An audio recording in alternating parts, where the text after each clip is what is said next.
Detroit, Michigan. Oh, yeah. Detroit, Michigan. Yeah, yeah, yeah. Detroit, Michigan. Yeah, yeah. Hey, hey, hey. You heard about Marvin Gaye? We got him. Can I get a witness? Talking about hits the USA. We got it. How sweet it is. We got those fine, fine super supremes. The kind of girls you see in your dreams. When you hear a thundering sound, you know it comes from Detroit town. Talking about Rosa Parks, we said her. Talking about Henry Ford, the inventor. Talking about Aretha, yeah. We got her. The queen of soul, don't you know? Bob Seger, yeah. We got him. And that old time rock and roll. Slim Shady set the world on fire. The big three, baby, and the finest cars. And George Clinton's peak funk all stars. We spend our days on the line and nights in the bars. Detroit, Michigan. Yeah, yeah, yeah. Detroit, Michigan. Detroit, Michigan. Detroit, Michigan. Detroit, Michigan. Oh, yeah. Detroit, Michigan. Detroit, Michigan. Oh, I love Detroit, Michigan. Detroit, Michigan. Oh, yeah. Detroit, Michigan. Detroit, Michigan. Good morning, good evening, good afternoon. Welcome, welcome, welcome. We're here again on this lovely Sunday evening to talk about the greatest city of the world and the hometown of the Mighty Meat. And yeah, tonight's going to be a fun one. At least I think. We're getting further into development. So we're past the things like the native influences and that kind of thing, and now we're getting really into where we start getting into some of the seriously, hang on, my mash stopped working. There we go. Well, no. All right, give me 1 second. Professional. Absolute professional. So we can start getting into some of the stuff.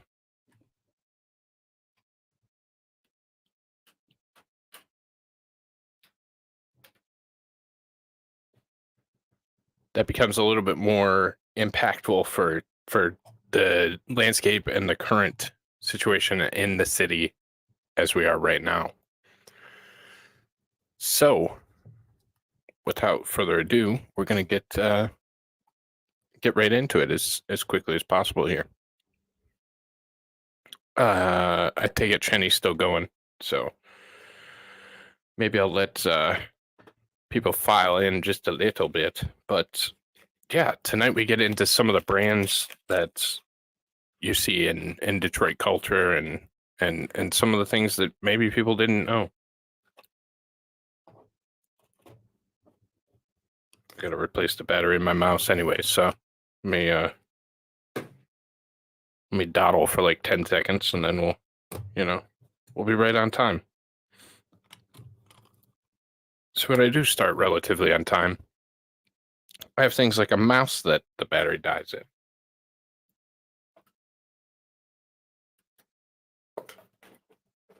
So it's probably better if I just don't start on time, right? But All right. Bad Deza, hello, sir. Omni, what's up, buddy? HT, hello, hello. Linda, hello.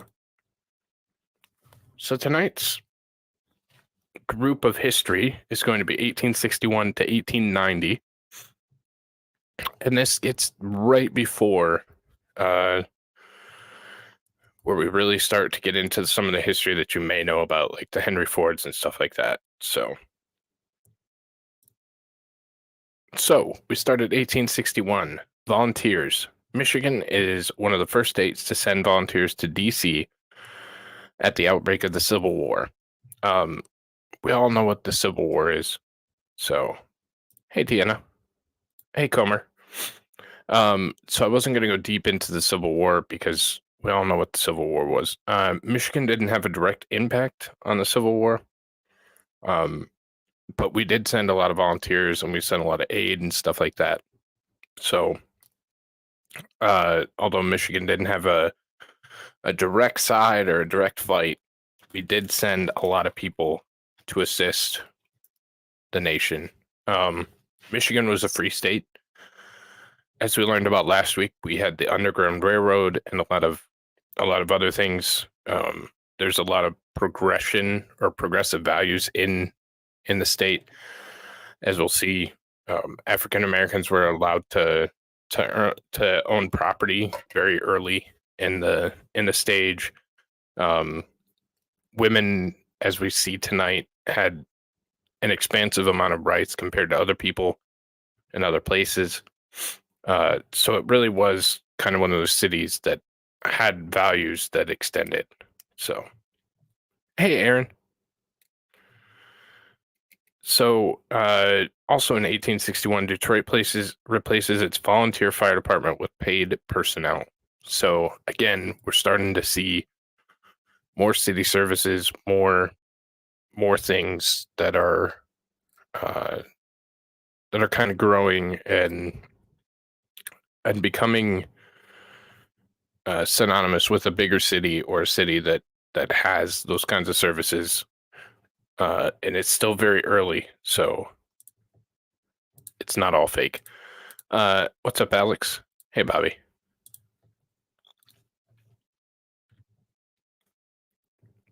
So then we start seeing the industrial age, or the advancement of a lot of things here in the Motor City, which will eventually become the Motor City. 1863, August 3rd, streetcars pulled by horses were first used on Jefferson, which is a north-south road that goes right by the Detroit River, and Woodward, which is north-south-ish, kind of goes west-ish. And a ride on those cost 5 cents. So that's what they look like. They were horse-drawn cars that were mass transportation, basically, of the time. Also in 1863, Fannie Richards opens the first private school for African Americans in Detroit. So once again, it was not one of those cities that had a ton of segregation from the start. It's not one, as we learned a little bit later, most of the people were not Americans or not from the area. So, hey, Shanny.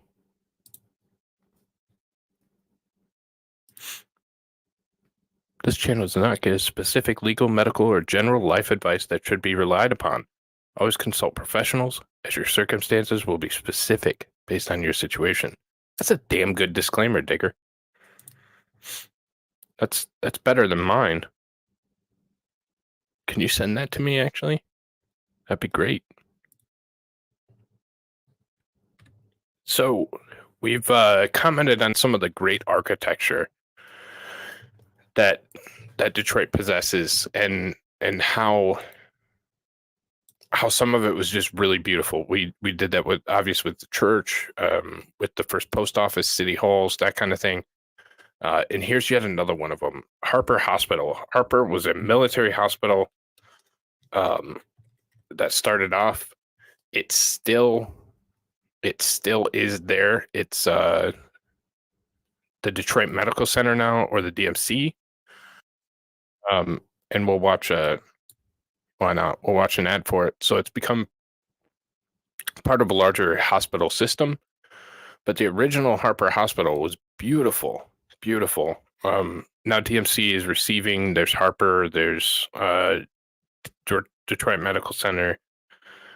Several other ones, but this is Harper Hospital. So now it's part of the university network of hospitals in Detroit. DMC Harper University Started as a Hospital is nationally hospital. recognized as one of the most respected research and teaching institutions in the country. For generations, physicians, nurses, and staff have devoted themselves to delivering exceptional care, treating patients like family. In Dr. Christina Clark's case, it all began at age 9. When I was a young girl, I made rounds with my father at Harper Hospital. With a big heart and a kind voice, Dr. Frank M. Clark showed me the meaning of care. Dr. Clark's message to his daughter was heartfelt and simple. I treat everybody as if they were my mother, my father, my sister, or my child. And if you look at each person like that, you care. And the main thing is that you care in medicine.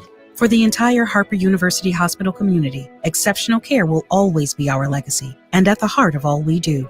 I'm proud to carry the legacy of the physicians of Detroit. DMC Harper University Hospital is a community built on care. See our stories at dmc.org/care. So DMC is the Detroit Medical Center, and like I said, it's part of a bigger conglomeration of hospitals at this point. But again, at the time, just a gorgeous building, absolutely gorgeous building. And it started as a military hospital to help with people injured by the war. So, oops, that's not what I wanted. There we go. Colored troops. In 1863, George de Baptiste and John D. Richard organized the first Michigan colored troops, which consist of 1,400 men. It's admitted into the Union Army as the 102nd U.S. Colored Troops. So again, there's just more and more here where there's really some true, like, not to say that racism didn't exist during the time. It probably did. It probably was. But they were it's always been a very warm and accepting city. And I know people will make fun of that and take liberty with that, but it truly is, and it always has been. So that's part of why I say it's probably the greatest city on the face of the earth. But so, like I said, tonight was so it was progressive. Yes.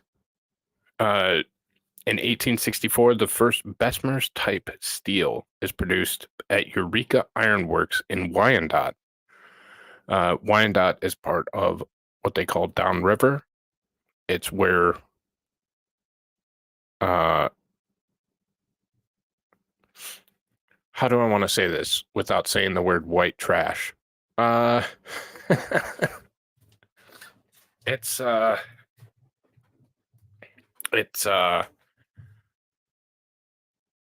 yeah, I can't think of a word for it, but Downriver is Wyandotte. Laying the groundwork for railroad stove and automobile manufacturing in Detroit. So we're starting to see, again, we saw last week with the shipping and all that stuff. You start seeing the stuff coming in, and you start doing things like making steel. And we're gonna learn about the Bessemer steel process because that was interesting. So this is a steel process that apparently got its start in Europe, but when it was brought over, this is what Detroit was using to make metal at the time. So Bessemer process was the first inexpensive process Yes. for the mass production of steel from molten pig iron, before the development of the open hearth process. The process revolutionized steel manufacture by decreasing the cost from £40 per ton to £6 to £7 per ton, along with increasing the scale and speed of production. It was an extremely important invention because it enabled the manufacture of stronger metal machines and innovative architectural structures. In addition, cast iron rails were replaced with steel rails because they lasted 10 times longer. As a consequence of this invention, the Industrial Revolution moved from the age of iron to the age of steel. The construction of the Bessemer converter consisted of a pear-shaped steel frame which was lined with fire clay bricks to resist the high temperatures developed during the process. Excessive temperatures are prevented by the application of scrap iron to the converter.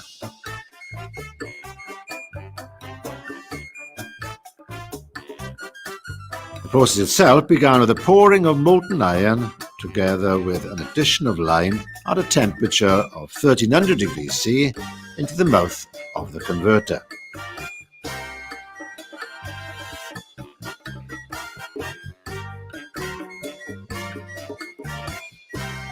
A blast of air under high pressure was then applied through tuyeres located at the base of the converter. Initially, the silicon and manganese impurities present in the molten iron are oxidized to produce the slag in combination with a lime addition. As this process finishes, the oxidation of the carbon to carbon monoxide gas is initiated, as evidenced by the blue flame at the mouth of the converter. Each of these oxidation processes is exothermic, and during the 20-minute blow, the temperature rises to 1600 degrees centigrade, where, in addition, rocking of the converter on its central pivot aids the dispersion of both air and scrap iron within the molten iron. Slag is skimmed off the surface of the steel, and at the end of the blow, the converter is tilted and the molten steel poured into ladles. Additives such as ferromanganese and ferrosilicon are added as the molten steel is put into the ladle to achieve the final chemical composition of steel required. The process is continuous from start to finish. The Bessemer process produced up to 30 tons per blow compared to 400 tons with a modern Boss process, in a typical processing time of 40 minutes. Newer iterations of the process, in principle, work and operate in a similar manner. Newer designs incorporate a combination of bottom blow with high-speed top blow. This combined blow ensured both temperature and composition were homogeneous, and the process became relatively quicker. So just a quicker and more efficient way to produce steel, and that would have a major impact on. It was at the time. It had a major impact on the ability for Detroit to become a manufacturing powerhouse, and we see a ton of companies in this and next week's show. We'll see a ton of companies that come up and become, because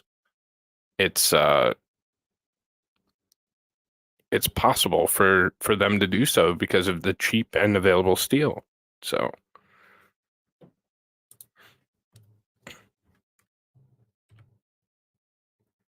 So with Industrial Revolution and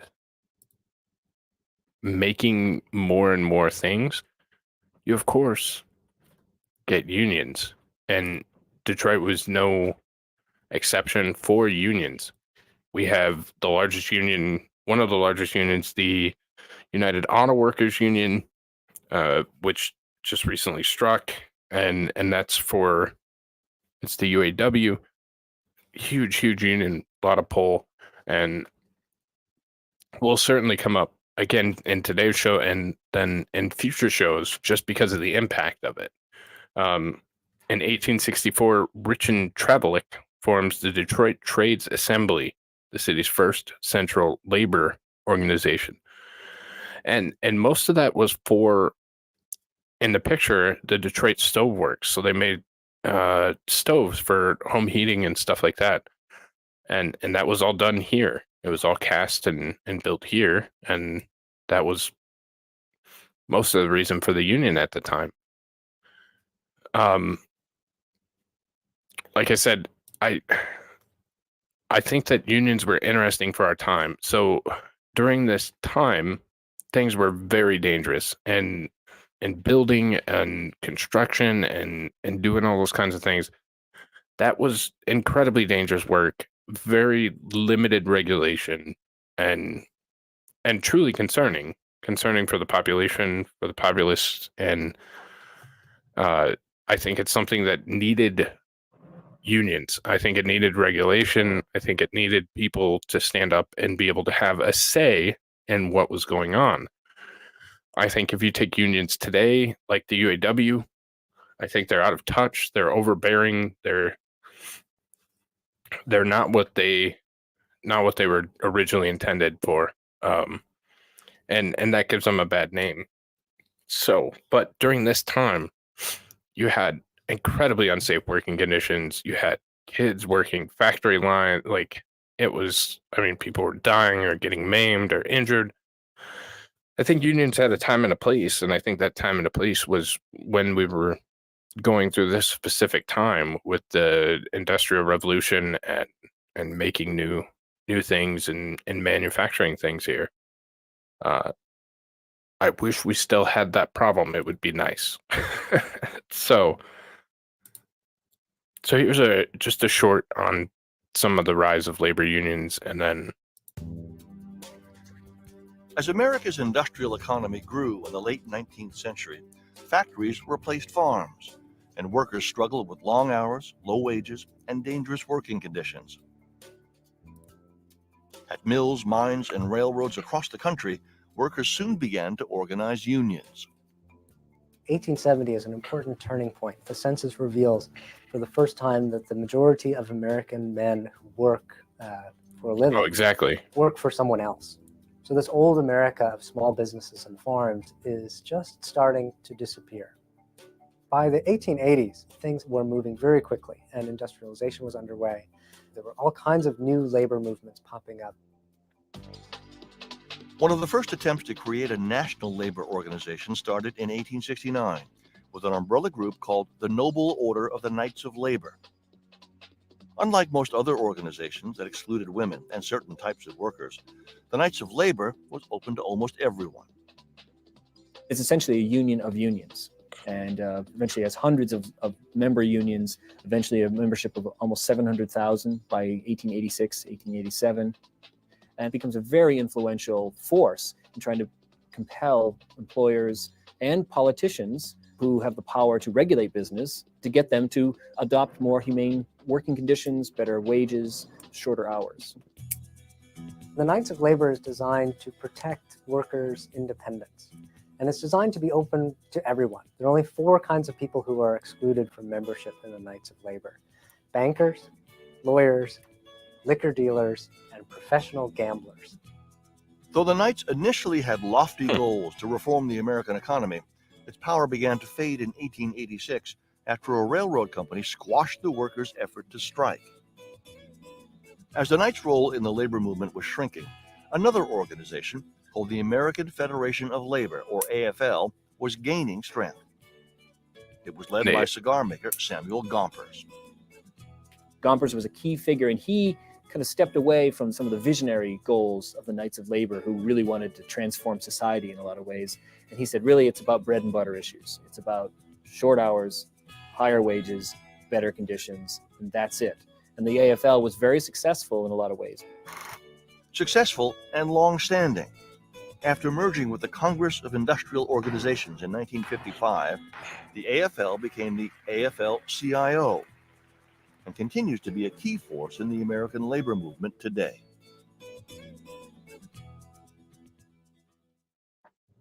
So I played the wrong video, the wrong place.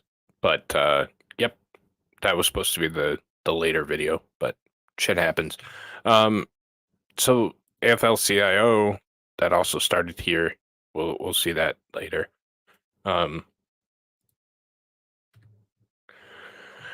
So while this is going on, we're getting labor, we're getting all kinds of jobs. People are moving in here because there are decent jobs, or jobs that are you could actually survive and thrive in some cases on. it continues to develop. And city services, there's more needs for city services. There's more needs for people to get involved with those types of things. And then in 1865, Detroit organizes its first police department. Probably still corrupt, just like the one today. But I think it's kind of cool. And they have a very British look to them, very Bobby look. Not Bobby, but like very Bobby, like British Bobby look with the hats and so on and so forth. But so that was the Detroit police, and that was the responsibility.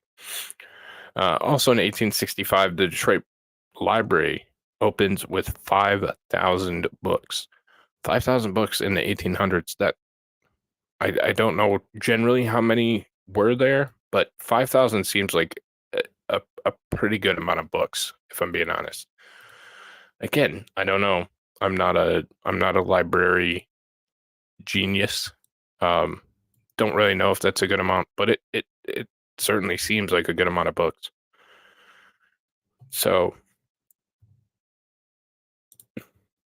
and then in 1866, the Verners Company comes along, and notably, if you probably don't have a stomach ache or, some kind of illness, you're probably not drinking Verners. But 1866, James Verner returns from the Civil War and begins producing his unique ginger ale.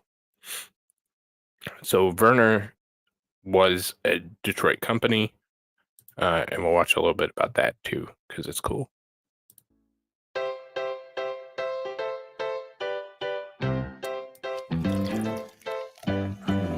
You went into Grandma's house and opened up the refrigerator, and there was Verner's. That's all you had.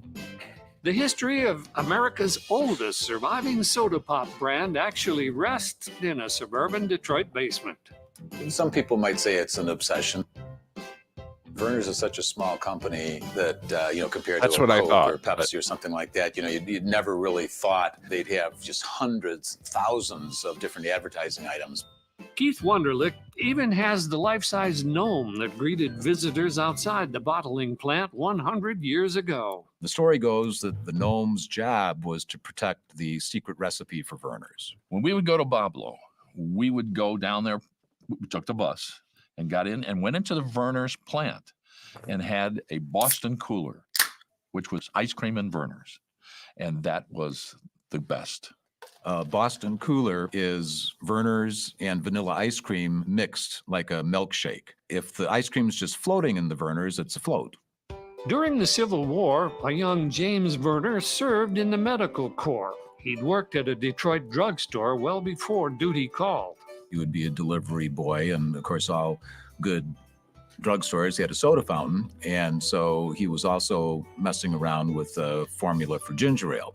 When he returned to Detroit, an oak cask full of his ginger ale formula was sitting there waiting for him. That 4 years of the Civil War was the magic touch for the formula, and that became the extract that they made Verner's out of. James Verner became the first registered pharmacist in the state of Michigan. He was a storekeeper and a florist as well. So he did everything. It was kind of the Jack of all trades. CVS of the late 1800s, where there were all sorts of different things that you could buy in his store. But the ginger ale side of the business eventually took over. Mr. Verner moved to Woodward and Jefferson and made it a destination location.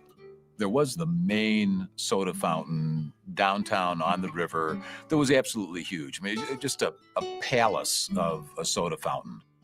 It was such a special time where going to the soda fountain was a night out.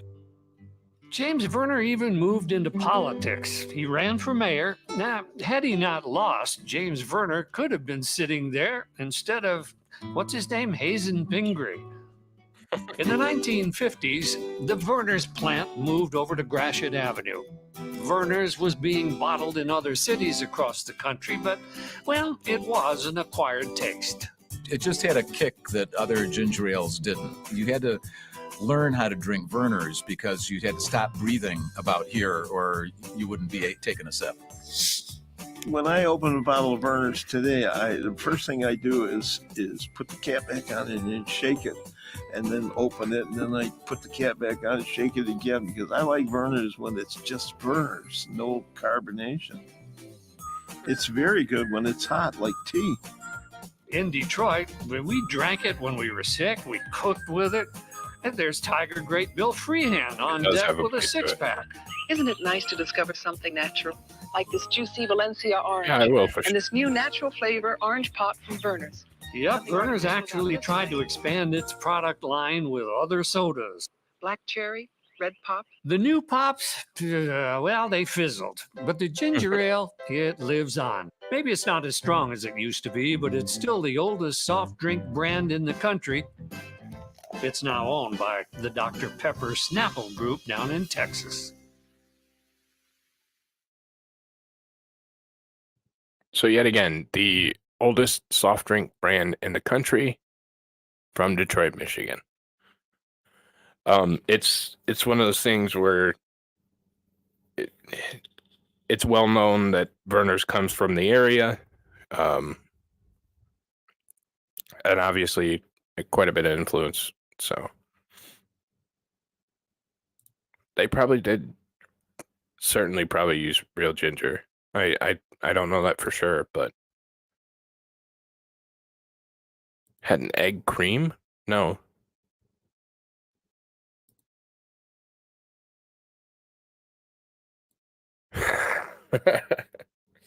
Yeah, trying this tea, that'd be kind of cool.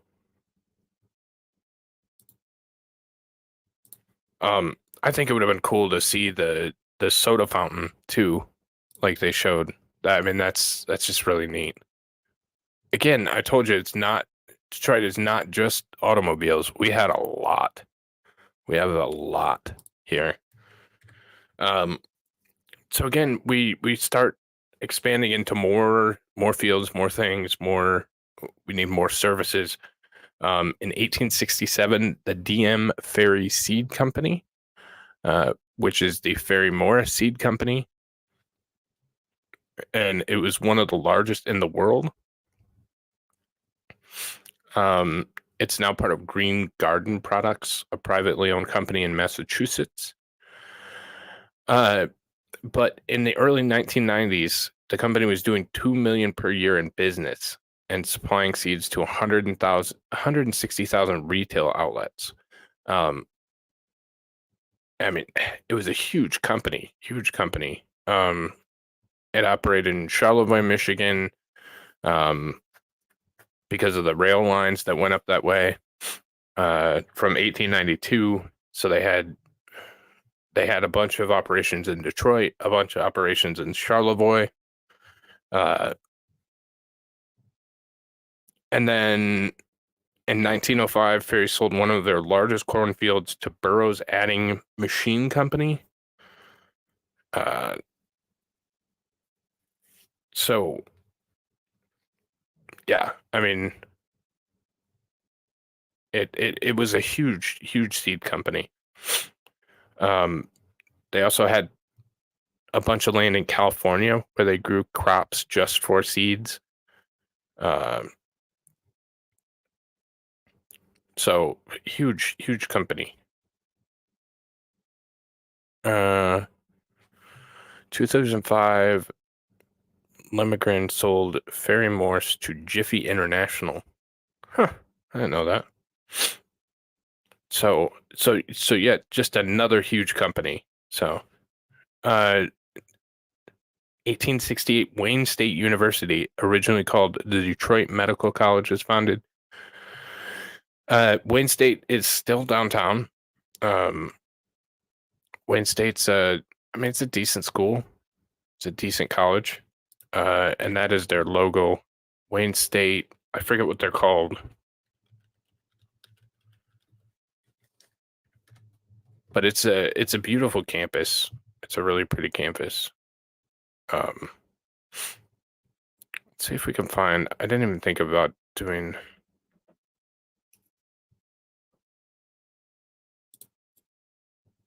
Sorry, this one's kind of packed, so I didn't think about doing a Wayne State. But here we can We can watch Warriors. I think they're Warriors. There you go. Thank you, Puffer.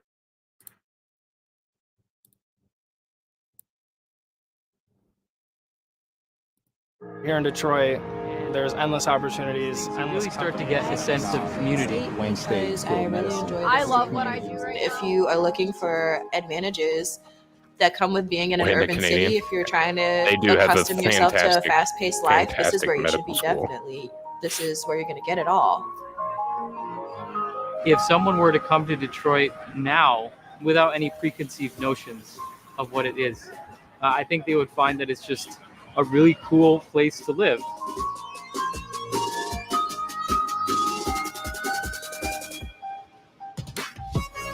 I love living in Detroit because it's my home, and home is always where the heart is.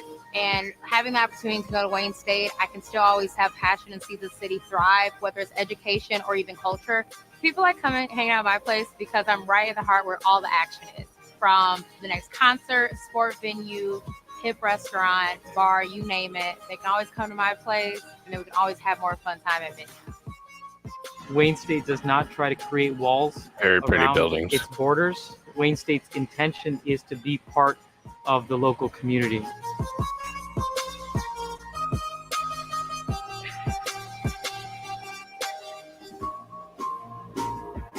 I chose Wayne State because of its urban environment. I really enjoy that the school was located in the city of Detroit. It gave me a different perspective on how Wayne State's also a great business school, home to the Mike I think Ilitch it's for School of people Business. who Mike Ilitch aren't is scared the to take owner risks. of Little And I think Caesars it's for Pizza. people Well, who former. He's dead love now. kind of But being in like a city environment. And I think Wayne State has a lot of hidden gems that you can find within the university. It's really an opportunity to not only diverse yourself in the culture of Detroit, but also the culture of Wayne State. And I think that's kind of the best of both worlds.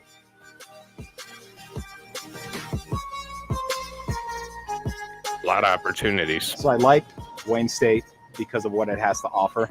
It's right in the heart of Detroit. It's a very diverse place. The School of Medicine has been here for 150 years. There's a great tradition of medicine that goes along with the school. There's so many new buildings, but there's so much new technology. There's so many new things happening at Wayne State. They just never stop innovating. And everything you're going to find at a big university, you're going to find here and more.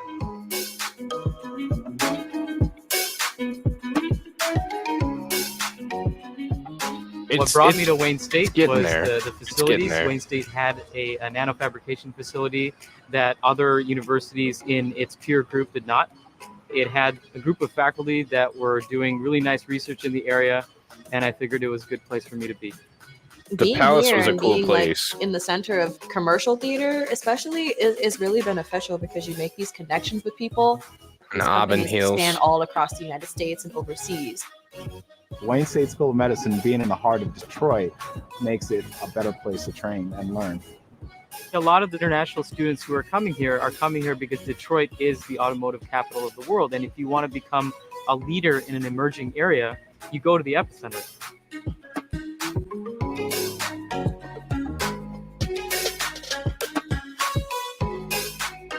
Going into grad school and then to what this internship opportunity had ahead of me, Little I Caesars didn't really know Arena. what to expect. It was a little overwhelming just to think of what could happen. And some of the people I've met through school and through work are what have made this experience really worthwhile. District Detroit. That's Comerica Park. I got the opportunity to not only do professional sports, but a sport that I'm not really that familiar with and don't really know the ins and outs of it. To just know those type of operations and know the cycle of what goes I'm going to into get struck by the MLB for that one pitch. operations, trade, things that I'm not used to on the collegiate side. It was just really great to get that type of exposure. My dream job is being a supply chain worker in a big company, maybe even an automotive company, since there are those connections here in Detroit.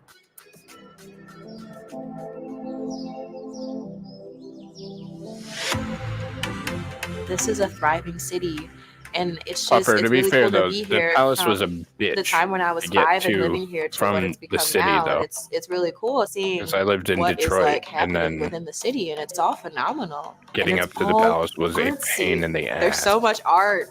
It's so great. And you don't get that, man. You don't get that in the suburbs as much. One of the favorite things that my wife and I like to do is right here at the Detroit Institute of Arts. They have an event called Friday Night Live, which actually happens most Fridays during the semester. They have live music, admission to the museum is free, and they bring in all sorts of artists from different genres, different areas of the country.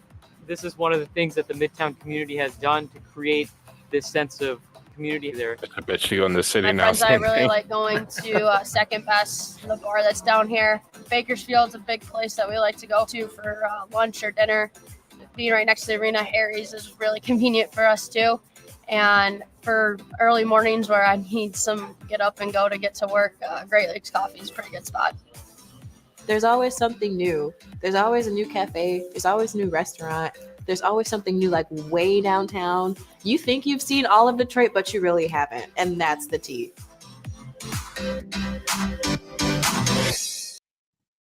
So that is Wayne State University. And kind of their infomercial for the city, and come join us. We're awesome. Again, not a bad place. Not a bad place. There are much worse places to go to in the city and that kind of thing. So it's not terrible. Hang on, I'm trying to find the next one. There we go.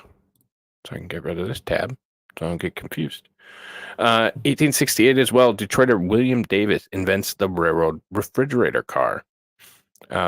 Obviously, that's an important development, because then you can move products and stuff that needs to be refrigerated long distances, and helped with things like Chicago with the meat markets and the trade of that sort of thing. So it was really beneficial, and they started making rail cars before they started making real cars. So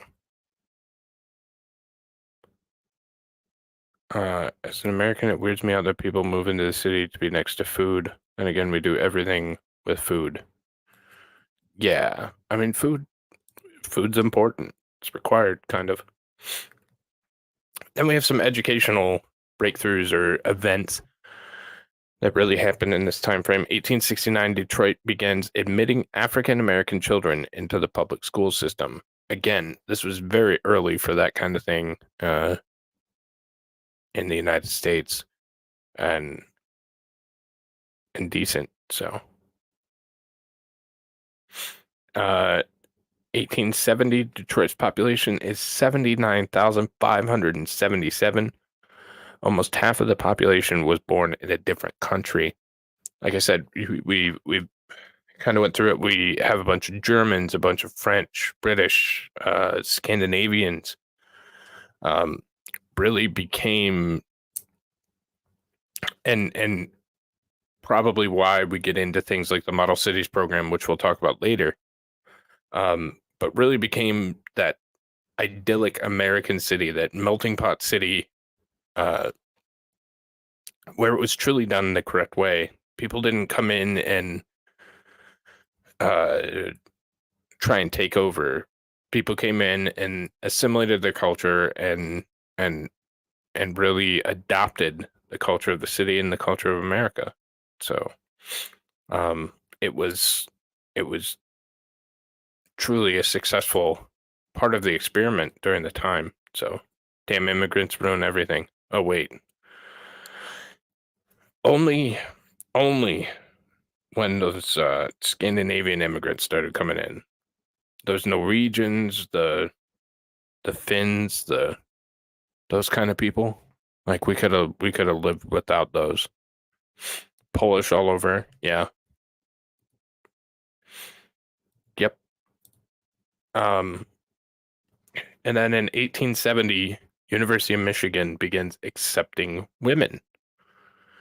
So women could get higher level educations, again, very early in the process. Like, sorry, here, bro.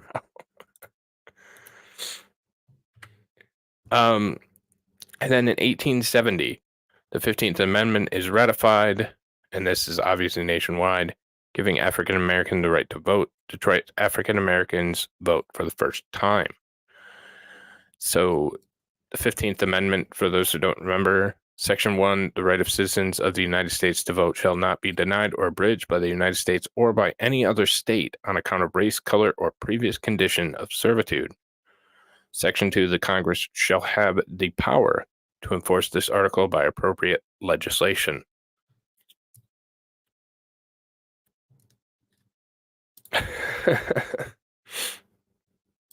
Mistakes were definitely made.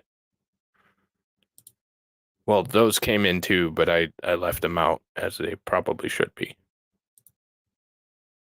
But we did reference them a couple shows ago.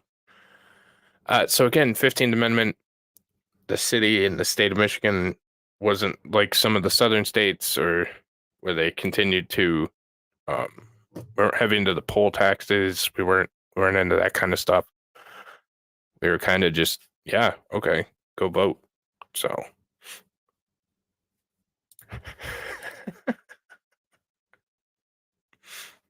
1870 U of M was ranked in college football, and well, they probably won the national championship that year. They probably got ripped off by the refs. Or insert bitchy U of M story here. Fuck U of M. But so the 15th Amendment ratified, people voted, and everything was kind of smooth. They should be left out. I'm not getting into that discussion right now. Okay, that's going around hot and bothered. 1871, Michigan passes the first compulsory school attendance law that requires all children between 8 and 14 to attend school at least 12 weeks a year. This is one of the first public schools in the Detroit metro area. Again, just a freaking gorgeous building. I wish a lot of these were still here. They are not, but a lot of them are just beautiful buildings. So this basically said that it left cutouts for farm workers and things of that nature, but for that 6 years at least, you had to be part of a school program. So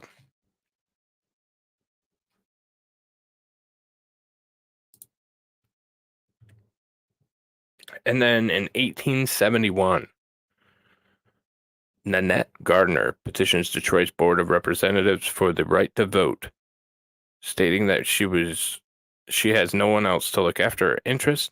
The board votes 12-6 in favor, and she becomes the first woman to vote in the state. She wasn't a looker. Let me tell you that much. She was not a looker. She was not a looker. But again, really cool, and it kind of shows the thought process and the ability and area of the time. The system worked. Like, you could petition your government for redress of your grievances. She had nobody to represent her interests. She said, well, I should be able to vote. I have interest and I should be able to represent them. Went, petitioned the city and was able to actually vote to secure her own interests. And I think that's pretty cool. I think that's pretty cool that the system did work, at least somewhat. Even, and there's a whole, and this is before the 19th. And there's a whole discussion about the bucket duty, the 19th, allowing women to vote, blah, blah, blah.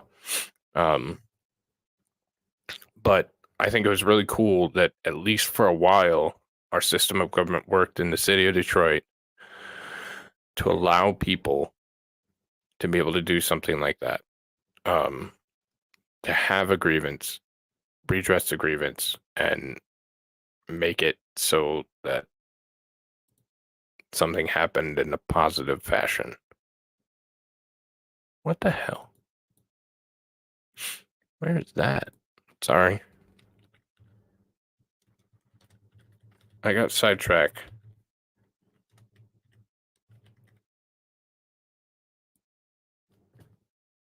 Huh.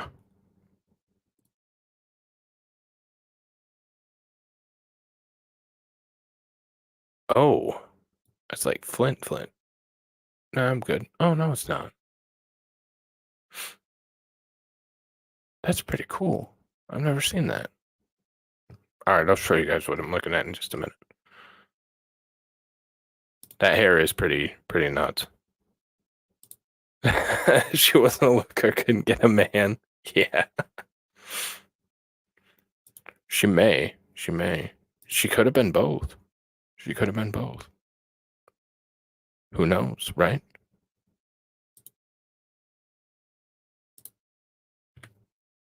Uh, 1872, the Soldiers and Sailors Monument is dedicated as a tribute to the courage of local troops who fought in the Civil War. It's still a pretty monument. It's down there. It's neat. I'm not, I can never be sure. I didn't see a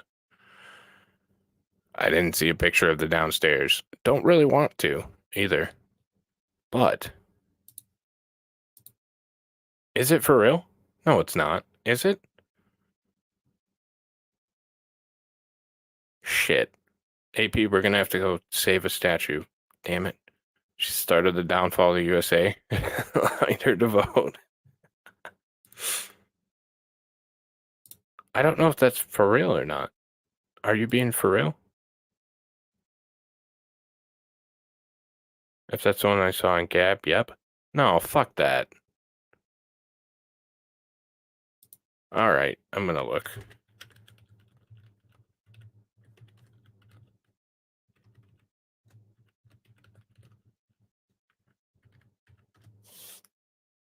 The Soldiers and Sailors. Soldiers and Sailors downtown.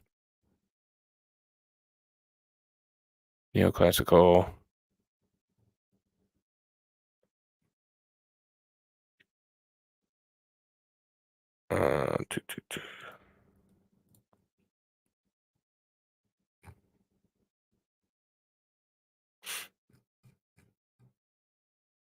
Let me see.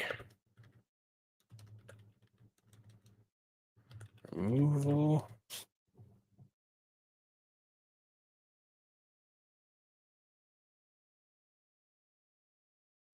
No, it doesn't. It doesn't. I don't see anything about removing it, so hopefully not. It was restored in 2003.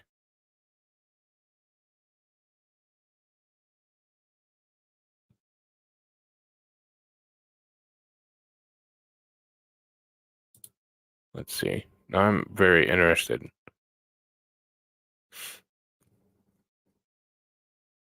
No, I don't see that it's coming down anywhere. If you have anything specific, somebody send me it. But yeah, I don't see anything specifically. Location. Blah, blah, blah.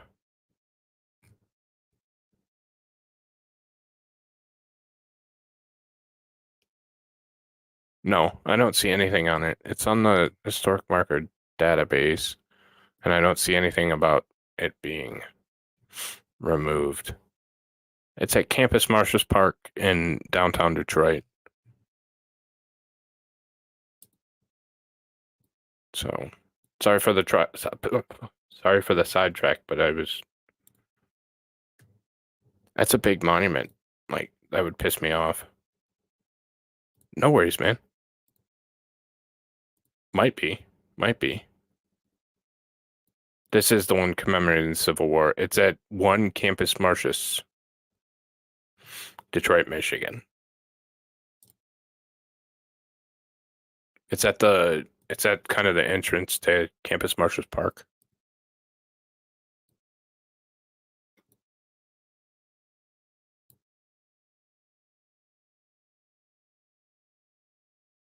I'll kind of wait and see if you can find it, but so it's a it's to commemorate people that fought in the Civil War. I don't know that there's any racial animus or racial tension with it. I mean, of course it could be, people could do whatever with it. It's kind of ridiculous, but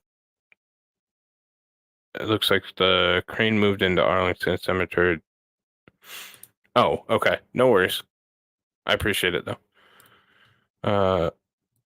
part of me finds this stuff hilarious because when statues do come down, people throw a little hissy fit, but will only take action when it comes to boycotting a shitty beer brand. Yeah, I mean,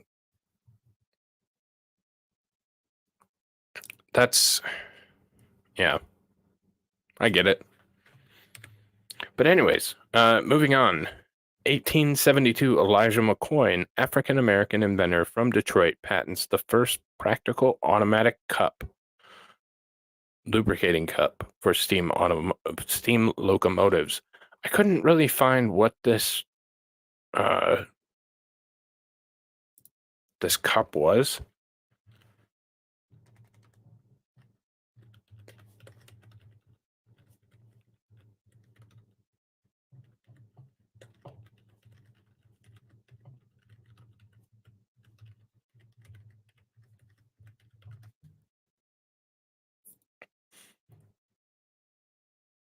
It's the real McCoy.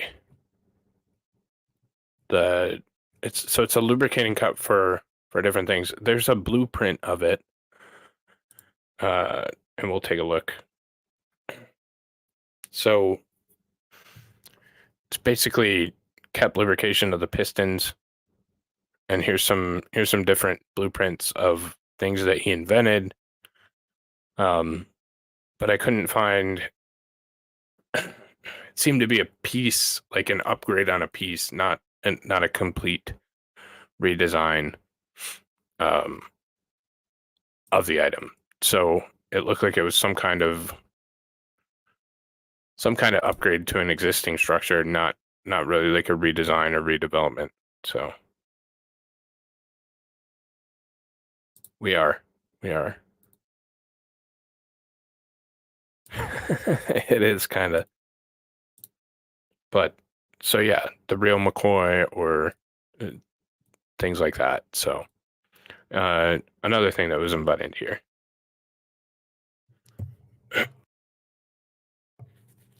So new news. 1873, James Scripps founds the Evening News. This is a nonpartisan newspaper, sells for 2 cents rather than 5 cents other newspapers charge. It becomes one of the most popular papers in Detroit, and it is now known as the Detroit News. He is the real McCoy. That's where the saying comes from, the real McCoy. So I don't know.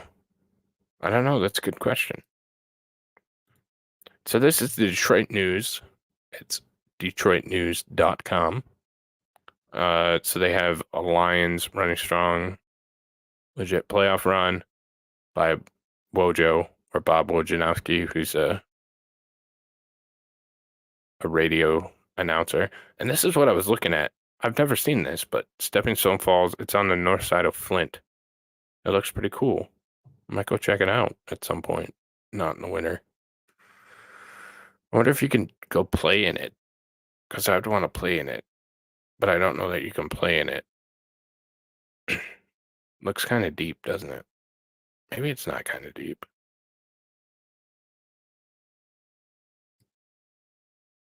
What's the conventional wisdom? Do you think I can go play in it or not? Yes, no? Here, we'll put up a poll.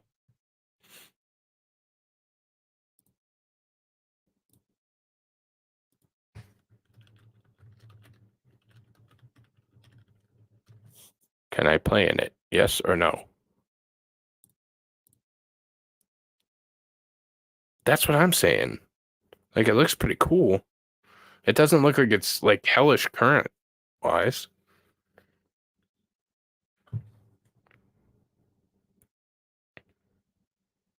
That's true. I just got to play it correctly.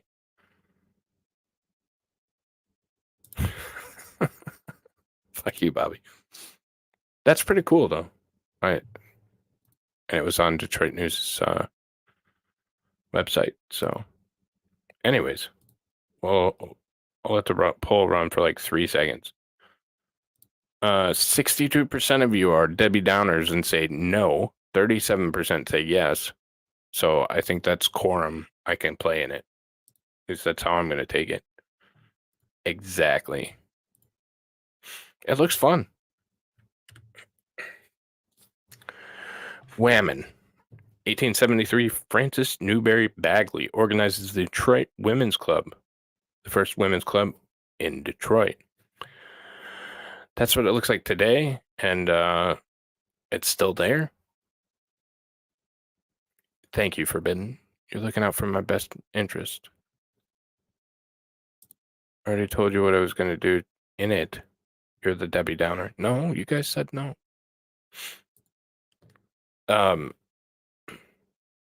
So Detroit Women's Club, and it still exists. Now we get into the good stuff. Has anybody ever heard of Sanders?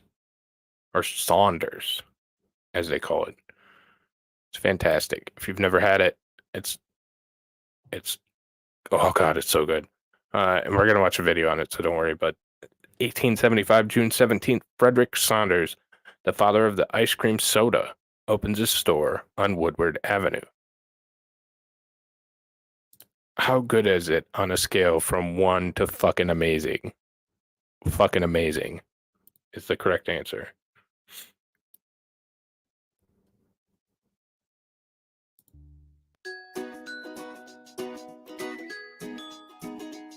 If we acted up in Montgomery wards while my mom was shopping, we didn't get across the street to Sanders. And, Saunders was a real big deal with my parents. And once in a while, if you're really good, you could go to one. Saunders. What's always, for me, it's Saunders, not Sanders. Sanders or Saunders, it doesn't matter because it's a cake is a cake. Detroit's premier cake and candy maker had stores and lunch counters all over Metro Detroit, reaching its peak in the 1960s.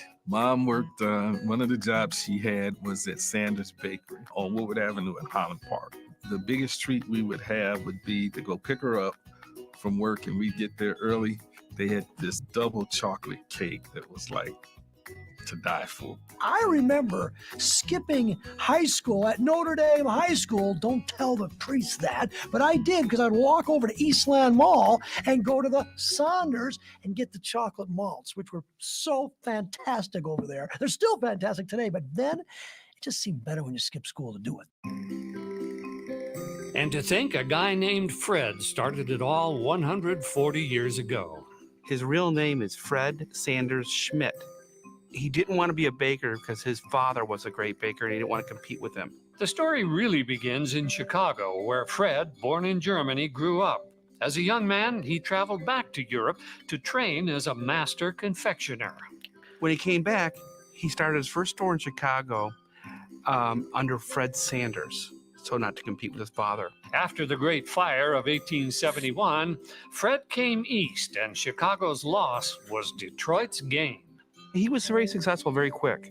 In fact, he was way ahead of his time. And some say he created the ice cream soda. He was one of the larger confectioners in the Midwest. His pavilion of sweets opened up on Woodward Avenue and became an instant Detroit landmark. His candy-making machines were powered by motors that were made by Thomas Edison and repaired by a young fellow named Henry Ford. Let's say he ran a finely tuned organization. Sanders used to have a school. So if you worked in one of their ice cream parlors, they had 60 ice cream parlors at one time in the Metro Detroit area. Saunders. You had to go through a school. The school actually showed legions of Detroit women the proper do's and don'ts of good customer service. They were literally sent home if they weren't dressed appropriately. And they have the uniforms they had to wear. And the lunch counter became a Detroit tradition. My big day was to go downtown with my friends and go to Sanders and stand behind people's chairs, 3 people deep, while you waited for your seat. You look down the line and say who was closest to being finished, then you stand behind him. And you keep looking at him, telling him, basically, hurry up and eat. Can you imagine trying to sit there and eat your lunch or your sundae while people were standing behind you, but you just ignored them? In 1913, Fred created his most iconic concoction, Bumpy cake. The Bumpy Cake. He wanted to pay homage to his father before he died. His father was a great baker. He was a great confectioner. So what he did is combine the two with a ganache over a devil's food cake with buttercream. And that's how the Bumpy Cake started. We can even give Fred's company credit for Sweetest Day here in Detroit. It became kind of a chocolate and gift card kind of a holiday, which is very similar to Valentine's Day, but at a different time of year. Sweetest Day remains an October tradition, big right here in Detroit and in Cleveland, where it started 90 years ago. Today, some of Detroit's favorite confections are making a comeback. Morley Chocolates is rejuvenating Fred's product line and opening up stores all over again. They've also brought back the Great Debate. Half of the people, including my in-laws, they say Saunders. That's called a bumpy cake. I say Saunders. It's so good. Oh my God. You said it the way your parents did. And believe me, it was Sanders, not Saunders. It's actually Saunders, I'm sure, but I say Sanders because of my folks are from Tennessee. To us, either is right. As long as you are talking about Saunders, and you're a fan, we love it. It's Saunders, but people can be wrong. They're allowed to. It's okay. If you've never... Oh, that sucks, dude. Bumpy cake is so good. If you've never had a bumpy cake, I highly, highly suggest bumpy cake. Sanders is really good. They make Sanders. Now they got me all fucked up. They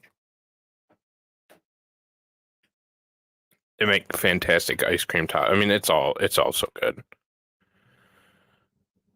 Yeah, that's what I said. It's Saunders. But people can be wrong. It's okay. Bologna cake? No. Is that what's the place up in you know what I'm talking about? Vienna.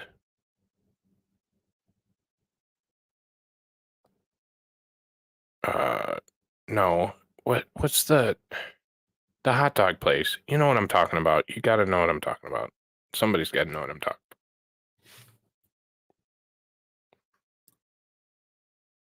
Let me see. I think it's Vienna.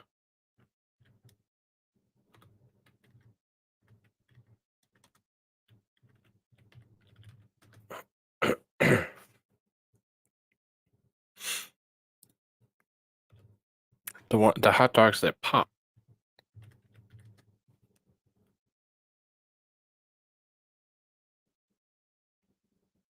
Oh yeah, they still sell the fudge in jars. It's so good. Kogel's is the place that I was thinking of.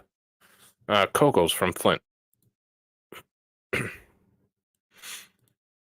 Kogel's hot dogs. Kogel's.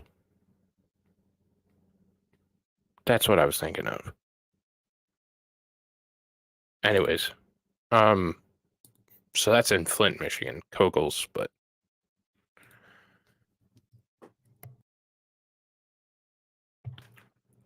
fried bologna cups? No. So we used to eat pickled bologna. I wouldn't eat it now, but because I'm much more of a picky eater. But as a kid, we used to like pickled ring bologna. We used to go through, holy shit, like so much of that. It was so good. But anyways, sometimes I'm a weirdo. It's not my fault. But now that everybody's hungry, we'll continue down this pathway. Hot dog Jello mold? No. What, to pickle bologna? It's good stuff. It was good stuff. I don't know. I haven't had it in a long time, but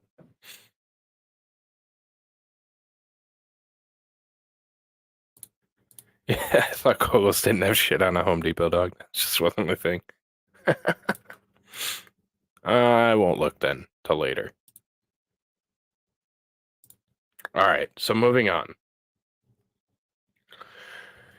Detroit Opera House in 1876 opens on Campus Martius. The ground floor is the location of the first J.L. Hudson store. So Detroit Opera House is fucking gorgeous. And so are some of the other buildings down there that we'll get into at a later date, but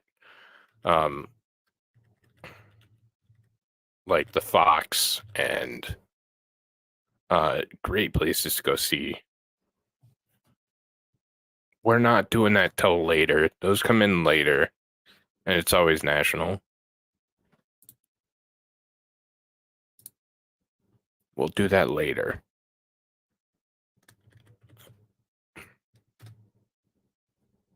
Yeah. So, Detroit Opera House is gorgeous. I mean, it's another one of those iconic buildings in the city. Just beautiful, gorgeous. I'm trying to. I've only been there a few times.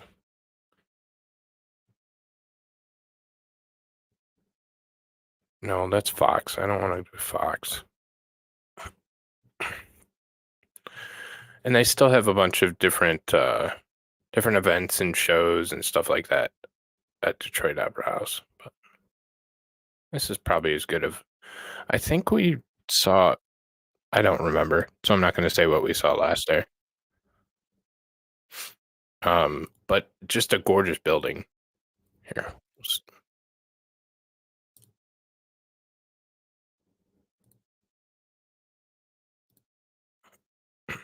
So we'll take a quick tour. Mm-hmm.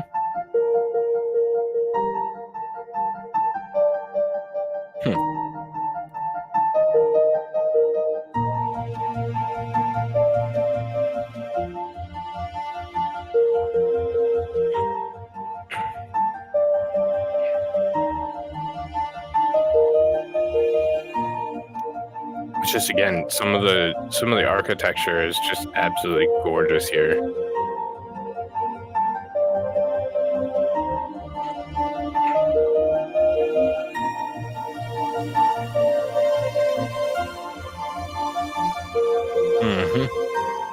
It is amazing.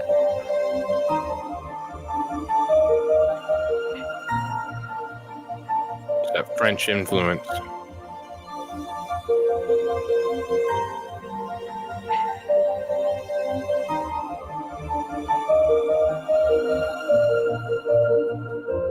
So pretty.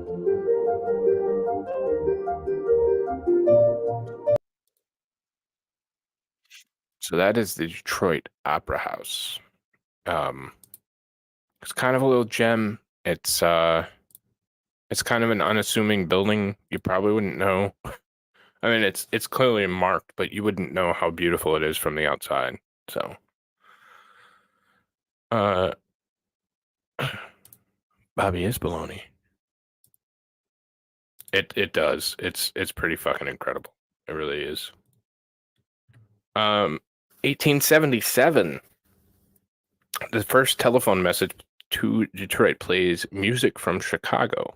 Later that year, the first telephone exchange opens with 124 customers.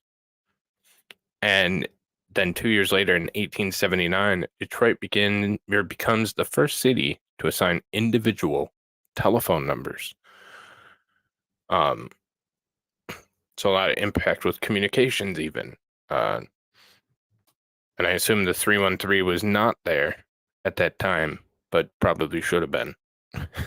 So a lot of we had a lot of people here that were inventors, a lot of influential people that I'll probably do as a separate, because I don't know, we'll see how it fits in, but yeah, we'll a lot of stuff with the telephone.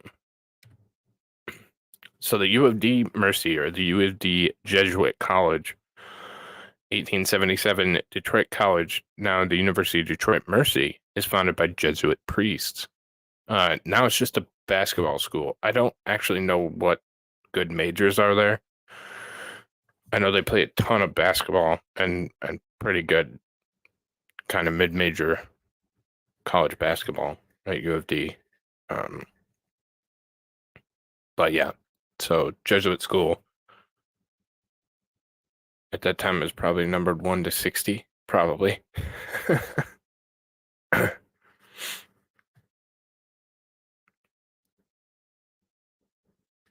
Why smile or why a frowny face, Bobby? Well, I'll eat you. We'll take turns. So not a ton with U of D. It's just kind of there. I don't know.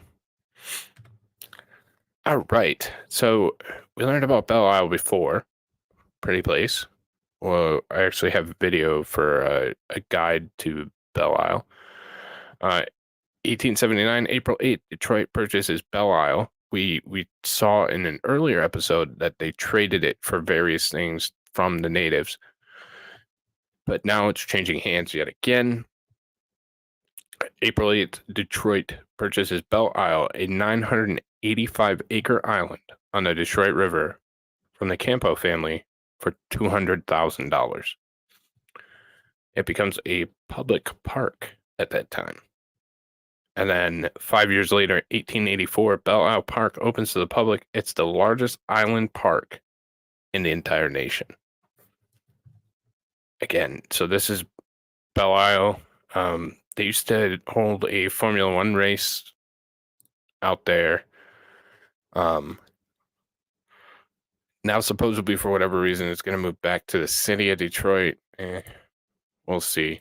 But it's a cool place. We used to do a lot down there when I was a kid, and it was a lot of fun. But we'll do a quick walk around. It was a fuck ton. It's the location of it and the size make it a very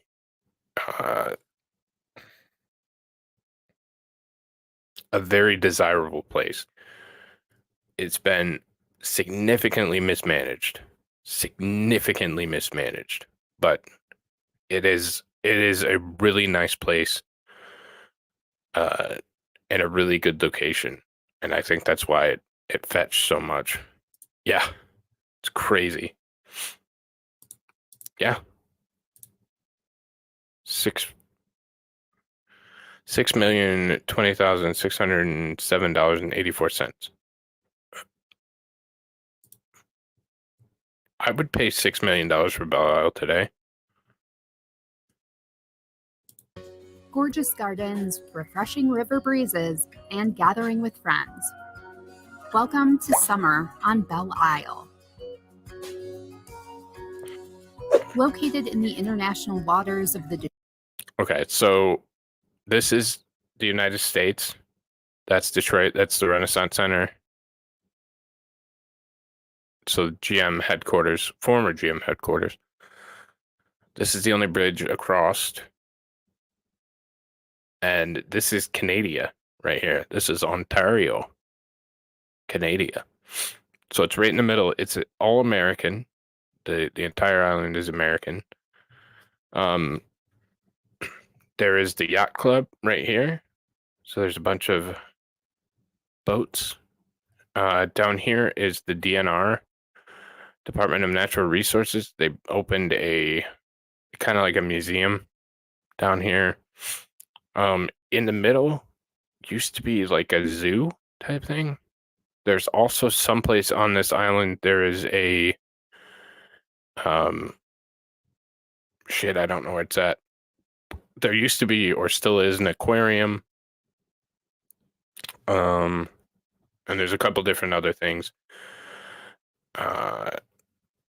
It's I believe the boating museum's still on Belle Isle. I think it's up here. So there's a couple museums. There's a lot of area. There's a giant ass slide somewhere too. There's a giant slide that I remember fondly as a kid. Yeah.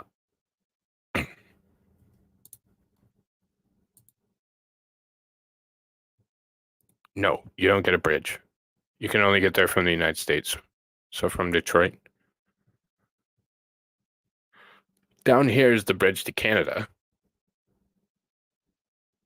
So there's a bridge that goes over to Ontario, but nope, you can't get to Belle Isle from Canada. Plenty. Canadians can't swim. I know it's I know that's not conventional thought. Don't tell anybody, but Canadians can't swim. Yeah. So the old adage was if it's the weekend before, after, or during race weekend, it's fine. If not, then it's a great place to get hookers and drugs. Just saying.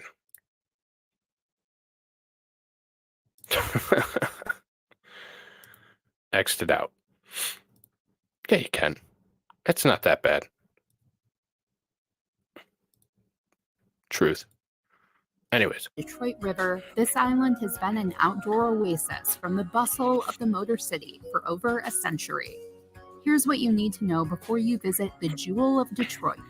While many enter by bike and foot, driving across the MacArthur Bridge is how most arrive at the 982-acre island.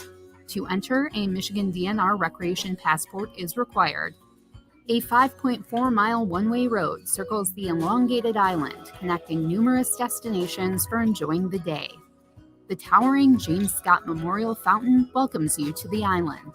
Mm-hmm.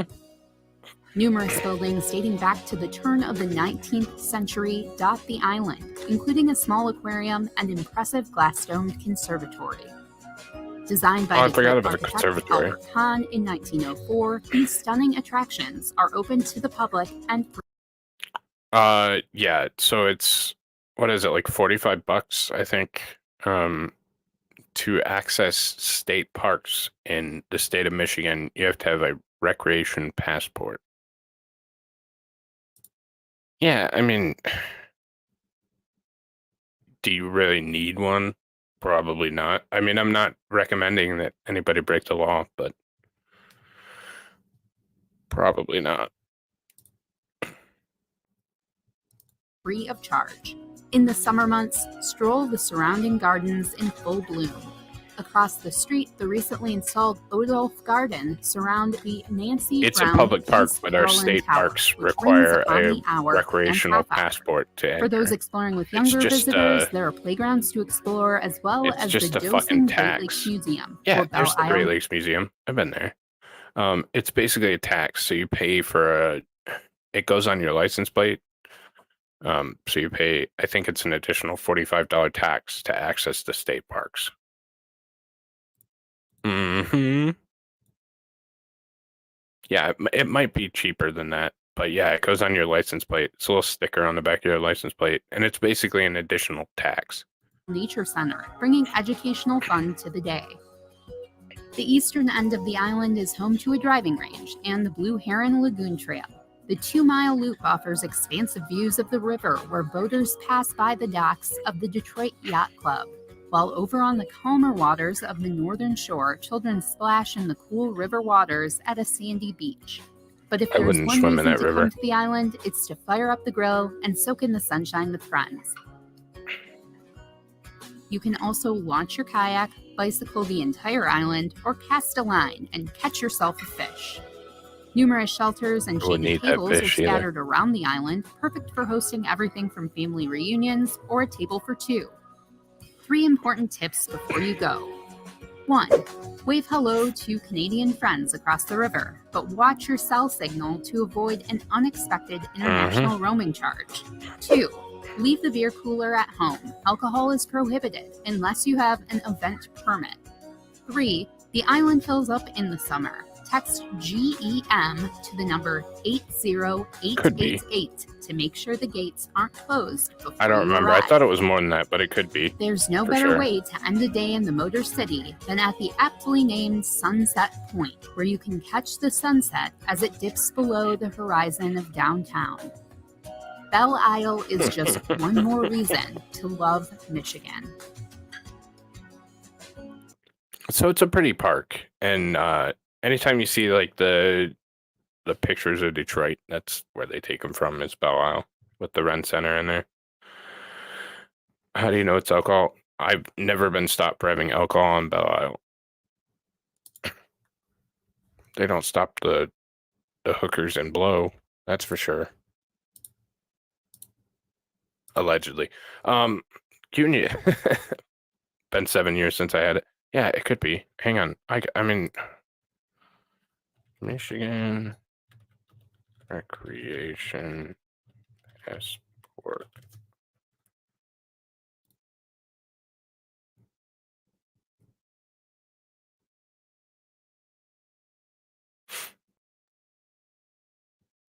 So it says $26. So yeah, $26.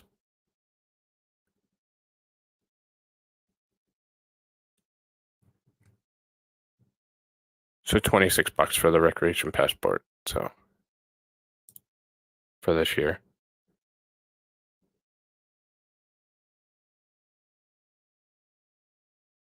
No way. Wow, that's fucked up. But anyways, 1880, Detroit's population is 116,342. It is a multicultural city with over 40 nationalities represented. And like I said, the Union 1880 Detroit Council of Trades and Labor Unions is formed, which becomes the Detroit Federation of Labor in 1906. So, and that turns into the American Federation of Labor, which turns into the AFL-CIO, which turns into a train wreck. But, this is the video that I intended to play the previous time. So this is WDI4, talking about the labor history of Michigan.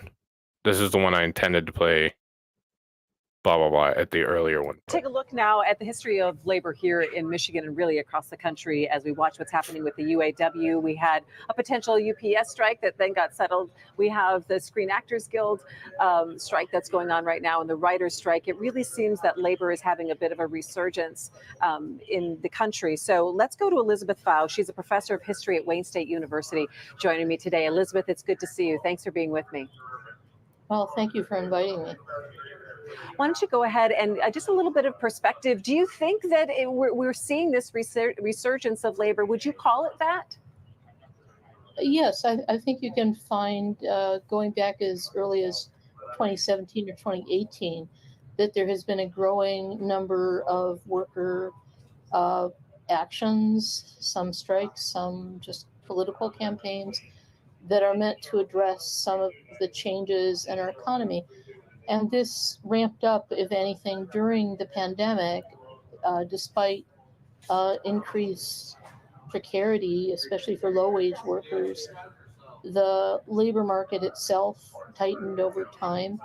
And I think there's also, on the perception of lots of workers, a sense of having lost a lot relative to industry and relative to other sectors of the economy in terms of wages and benefits. The UAW, of course, has a particular place in that history. It was in the 1930s one of the first unions to make a very effective campaign to organize what at the time was the number one industry in the country, which is the manufacture of automobiles. And the UAW has been a leader in terms of reframing and re-understanding the role of unionism, the content of contracts, the relationship between unions and the political system. That history, going back so far, really encapsulates much of what has gone on with the labor movement, including some of the declines in membership relative to automation, relative to other technological changes, and also an understanding of how labor needs to be a voice for all workers, both unorganized as well as organized. And that's what I think has been very interesting about a lot of the conversations that people have been having across the, the summer and watching. Okay, you get it. Like I said, that was supposed to be a different video, and I fucked up the videos. So, you get the idea. Late midstream Griff, please hit that like button and make sure you're subscribed to the channel. Yeah, do what Digger says. She's the boss. She's the boss. You get the idea. Obviously, with all the manufacturing and stuff like that, there's certainly a need for for labor unions, all that kind of stuff. So it's just, of course, they were going to take root here, of course. So it was just one of those inevitabilities that was going to take root in this area, and it did. So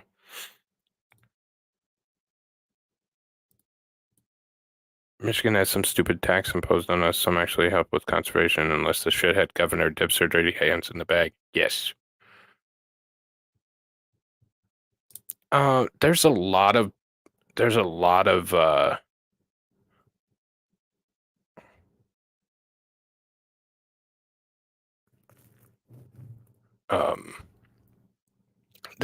parks. There's a lot of places that use it. It's certainly worth getting. I mean, you're going to use it eventually if you ever leave your home.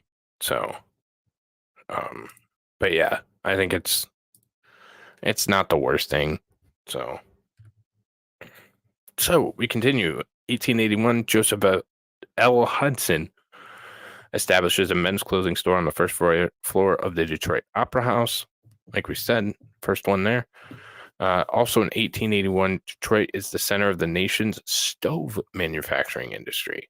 So like we talked about with the earlier union, Detroit was huge in the stove manufacturing industry, and they took their place on the mantle.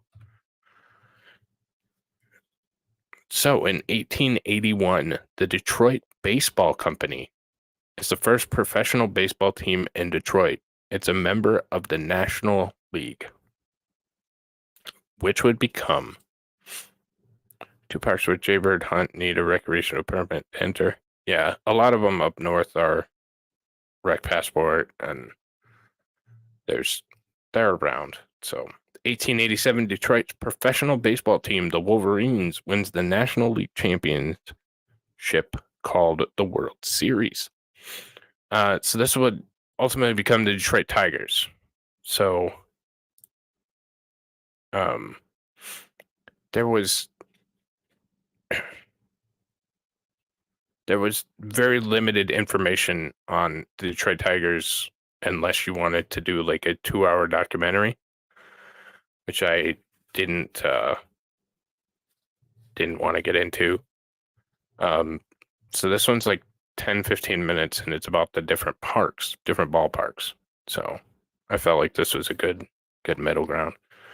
Yeah, it is kind of ridiculous. You have to have a national parks pass. The national parks here are fucking expensive. Like for example, the Grand Canyon is a national park. It's $35 to go into the national park at the Grand Canyon. And all of them are expensive, but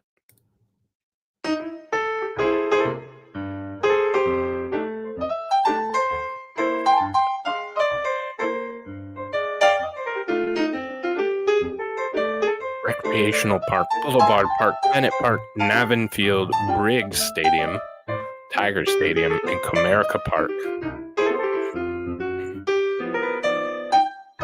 Very true. So that's Recreational Park. So that's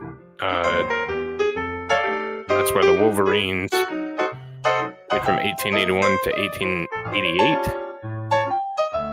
So very different from what we have now today. Corner of Beaubien and John R., where the Detroit Medical Center now sits. I'm actually gonna get rid of this music because I don't like it. Recreation Park, June 19th, 1886, between Detroit and Chicago. 13 innings with a score of 1-0. I'm not reading all of that, but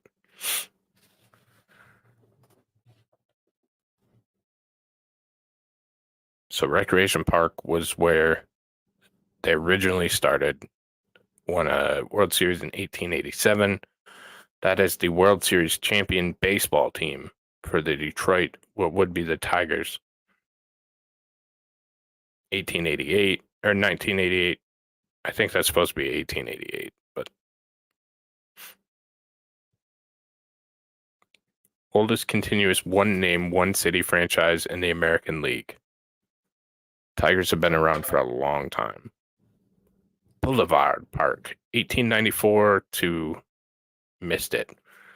Prior to being in the American League, the Detroit club, sometimes dubbed the Cream, was a member of the Western League in 1894 and played at Boulevard Park, which is sometimes called League Park. Boulevard Park was located on East Lafayette, then called Champion Street, between Helen and East Grand Boulevard near Belle Isle. At the time, crowds would be up to 4,000 people. Any ball hit over the fence through the pole was declared a double, not a home run. There was no pitch counts or dugouts. Players drank from a communal water barrel. That's awesome. Bennett Park, 1896 to 1912. Team owner George Vanderbilt built Bennett Park at a cost of $10,000 on the corner of Michigan Ave and Trumbull. In 1895, with play beginning in 1896, the team remained at this location or the next 104 seasons. Location often referred to as the corner. After being referred to as the Wolverine and the Creams, Detroit is dubbed the Tigers in articles appearing in the Free Press. Tigers is most likely borrowed from a nickname given to the Detroit Light Guard, a militia unit that's been the city's pride and joy since the Civil War. The team officially adopts the name upon entry into the American League in 1901. That's cool. First game at the corner was an exhibition on April 13, 1896 against semi-pro team the Athletics, which the Tigers won 30-3. First nighttime baseball, and it moved too fast.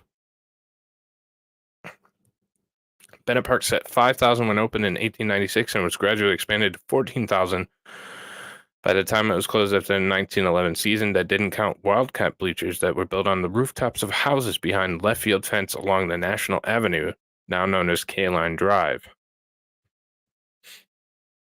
This not so well with Tigers management, so team officials decided to hang large strips of canvas atop the outfield fence, blocking the view from the Wildcat bleachers. That didn't stop people from continuing to sit on them because despite the obstructed view, they could still throw rotten vegetables at opposing players. That's awesome. And they look like exactly what you'd think. So the Wildcat bleachers. 1907 World Series Cubs Tigers at Bennett Park. Small ballpark enjoyed some big success as the Tigers and their young sensation Ty Cobb won 3 consecutive pennants from 1907 to 1909. Cy Young and Shoeless Joe Jackson also played World Series baseball at Bennett Park on October 11th, 1909.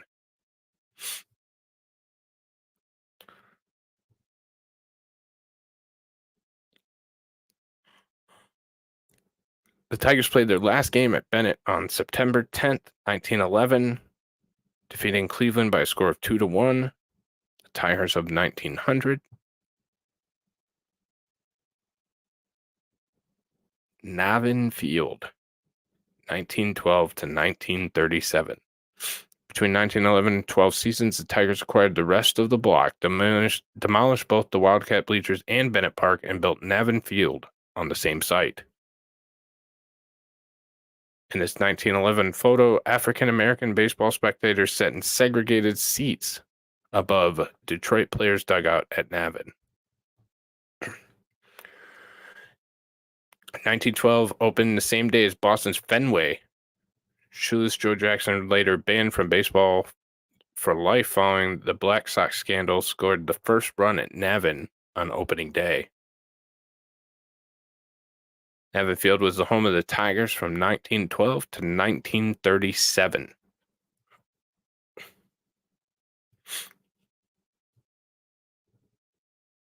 Owner Frank Navin had seen fans packed into Pittsburgh's new Ford Field and resolved to bring the same first-class stadium to Detroit.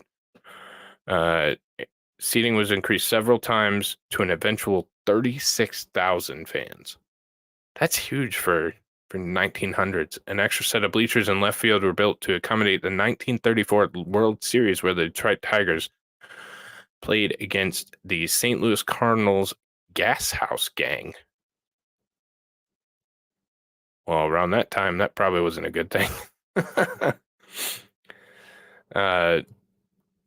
Widely recognized as the beginning of Tiger Stadium.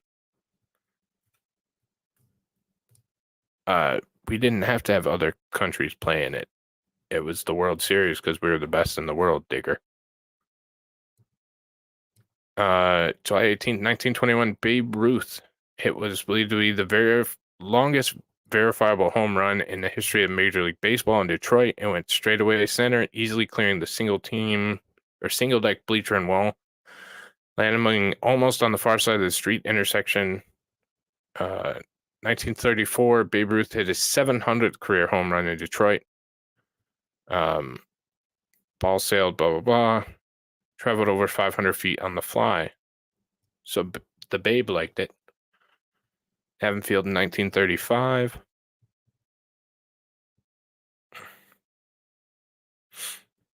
'36.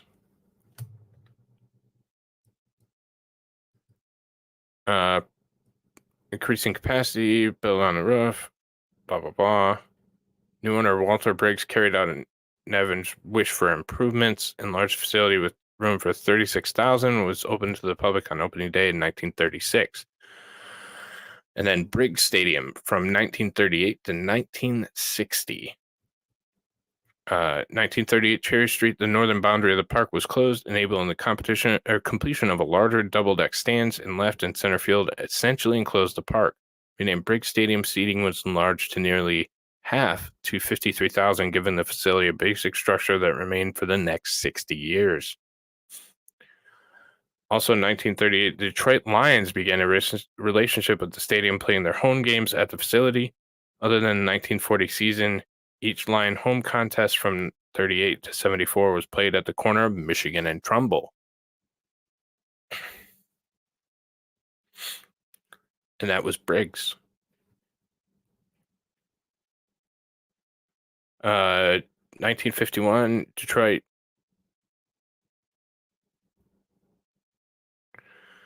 1948, field lighting system was installed, making the stadium the last in the American League to install lights.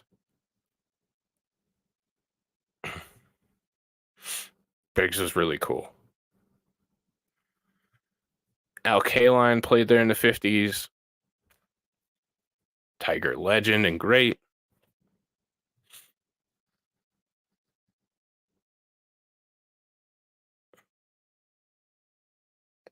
Tiger Stadium, 1961 to 1999.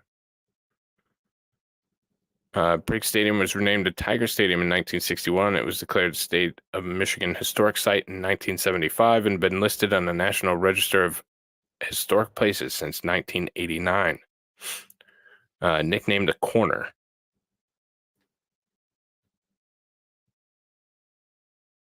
'84, Tigers won the World Series. 68 and 84.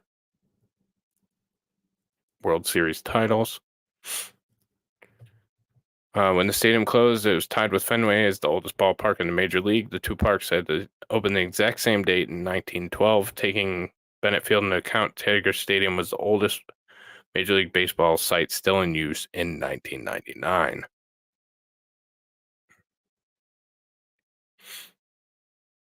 $11,111 home runs.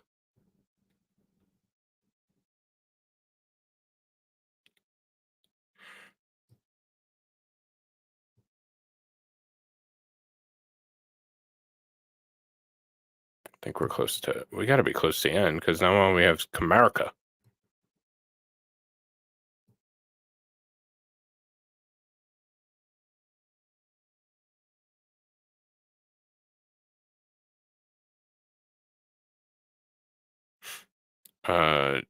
Used for the film 1980 film Raging Bull.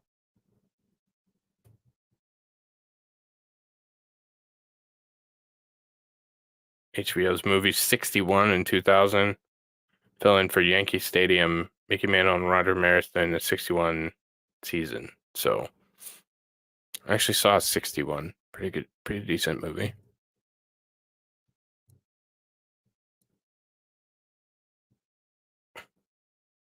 Roger Maris hit his first home run of the 1961 season at Tiger Stadium.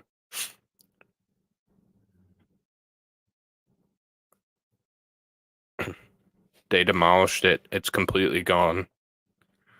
And then that is Comerica. So Comerica is the new stadium. It's downtown. As you can see, that's the Ren Center behind. It's a pretty stadium. I've been there many times. It's neat. But I wish I would have, Tiger Stadium was such a cool marvel and a lot of history there. So that became what would become the Detroit Tigers. And Tigers, pretty good baseball team at their respective times. Not any good anymore because they won't spend money on them, but that's besides the point. So it's not a Tigers bashing session. They moved locations. Yes. So they tore down the old Briggs / Tiger Stadium kind of unceremoniously and moved them downtown to Detroit. So they're right across from Ford Field, which is the Lions Stadium now. So in 1883, incandescent lights were first used in Metcalf's dry goods store. The first electric arc street lighting is installed on Jefferson Woodward Avenues. So again, you had Edison here. You had lights. And light bulbs started to be used in commercial use. Different filaments and different kinds. So another cool random history note for the city. And then in 1883, the Detroit Zoological Gardens opens at the corner of Michigan and Trumbull when a circus auctions off its animals. Yep. So the circus started auctioning off animals, and that caused the city to buy them up and make it into a zoo, which is always interesting. So, kind of a cool origin story. The one cool thing about, so the Detroit Zoo is not the best zoo in the world, I'll admit. The one thing that they've tried to do is build this penguin exhibit, and I have no idea why, but there's a penguin conservation center that they put a shit ton of money into, and we'll take a look at the penguin center.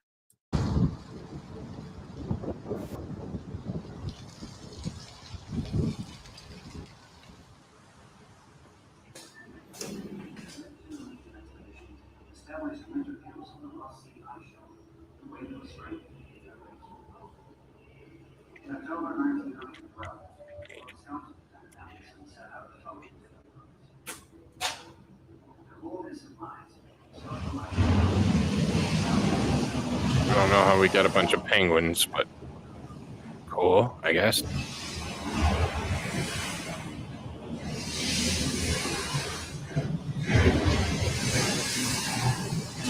It always is empty. Might be. I haven't been to the Detroit Zoo in a long time.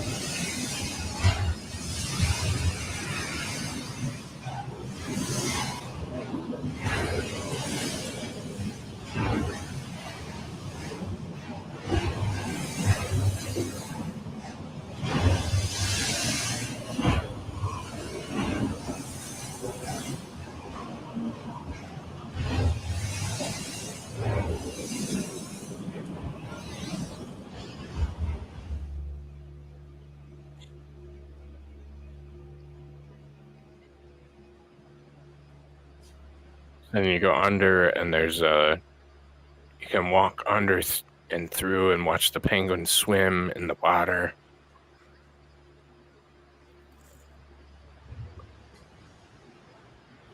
You can learn about Antarctica and the different types of penguins. It's kind of cool. It's kind of neat.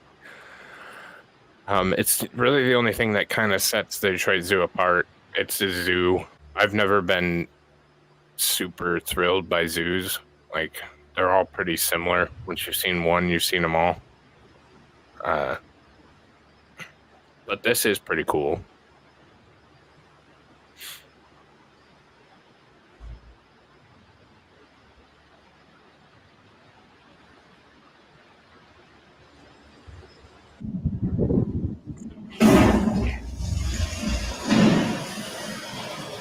Cincy Zoo is better. The Toledo Zoo is probably better than Detroit Zoo. For being honest.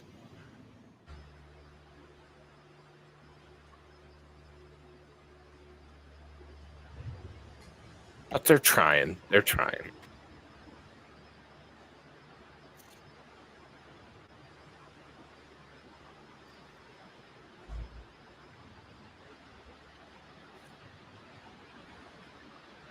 You can buy all your penguin associated merch at their gift shop.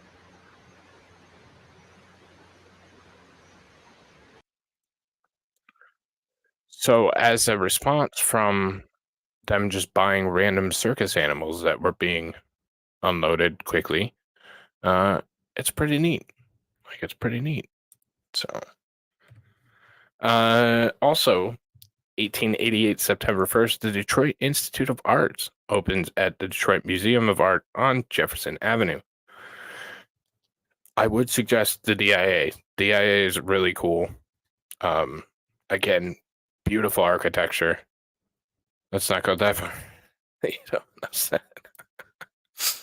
I know, but it's not terrible.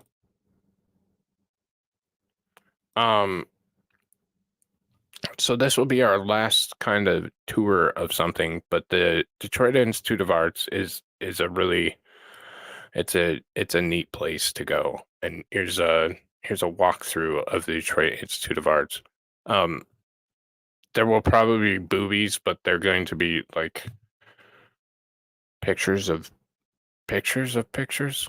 So hopefully fucking YouTube's not an asshole about it, but yeah. Just forewarned. This is how it looks currently today.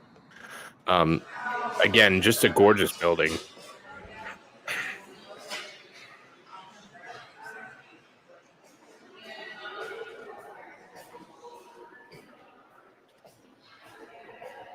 This is another one where I might go just because I haven't been in a while and take my own damn video. But you can get a general gist of the idea here. So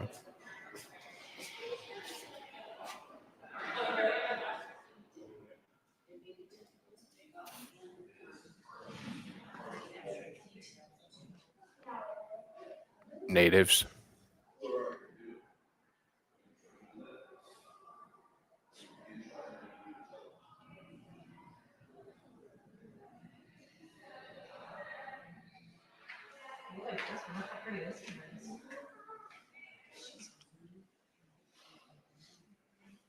I always think the masks are cool.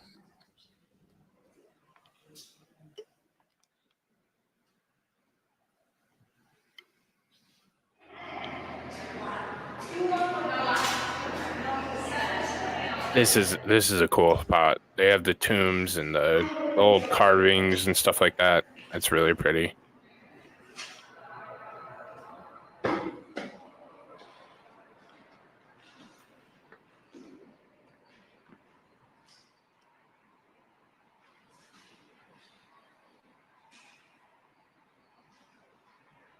Of course, the religious art. This is the actual building. It's gorgeous. There is a famous mural.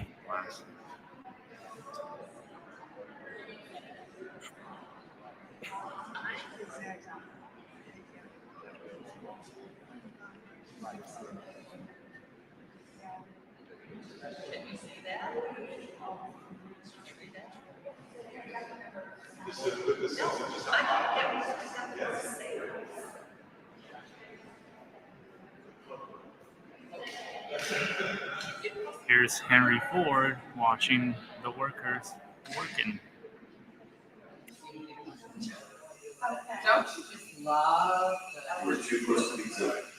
I go to pee and I come back and see you bragging about cultural appropriation. Sorry, white liberal woman came out on me.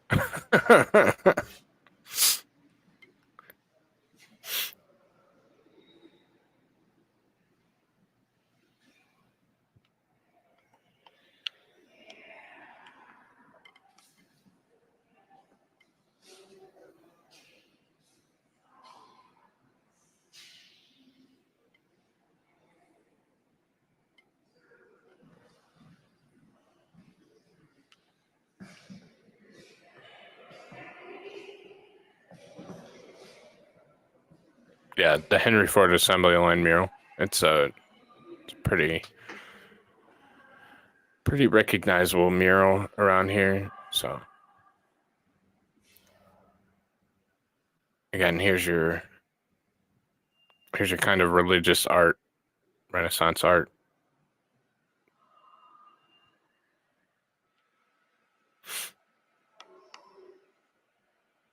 A lot of silver. There's a lot of silver at the Henry Ford Museum too.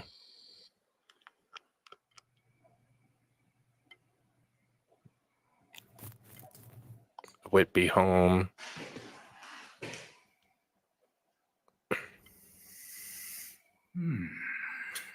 We just don't make shit like we used to. All that stuff's very ornate and pretty.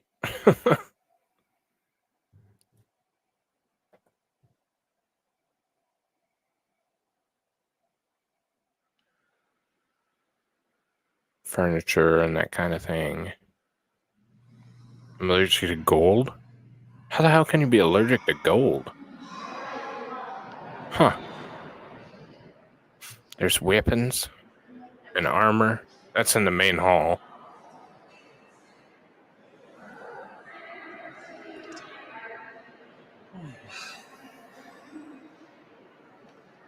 This was in 1585.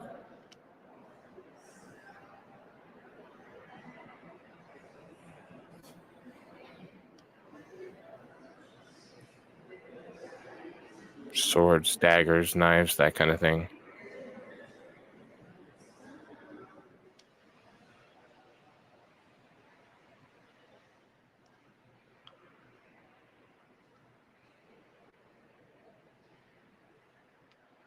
Craftsmanship back in the day, now it's all square construction. Yeah. Yep. Now we get fucking IKEA. They have a lot of stained glass, and there's like an actual, like they set it up as a room. I don't know if he'll show the other room, but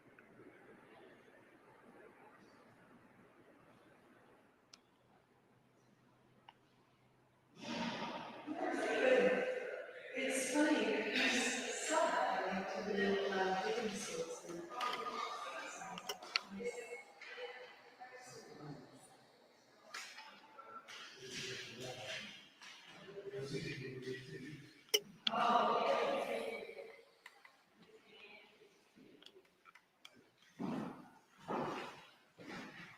Cherub.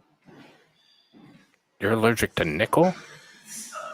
Levi button metal allergies are not that uncommon. Huh.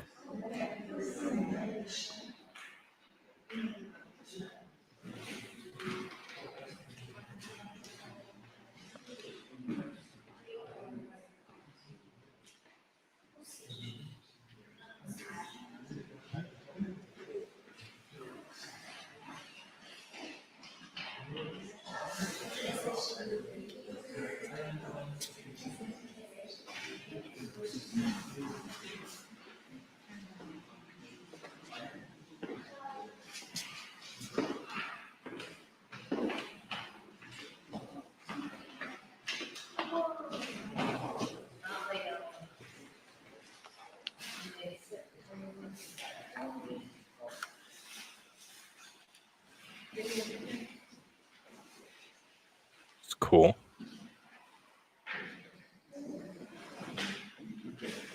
There's some really nice stuff here. It's one of the better places.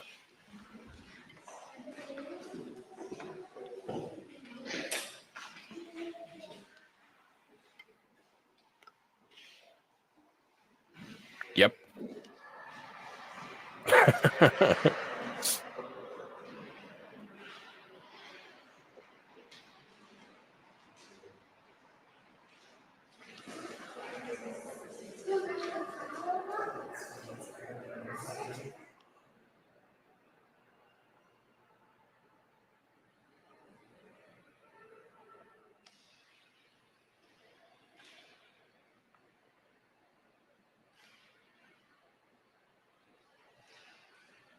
Boobs.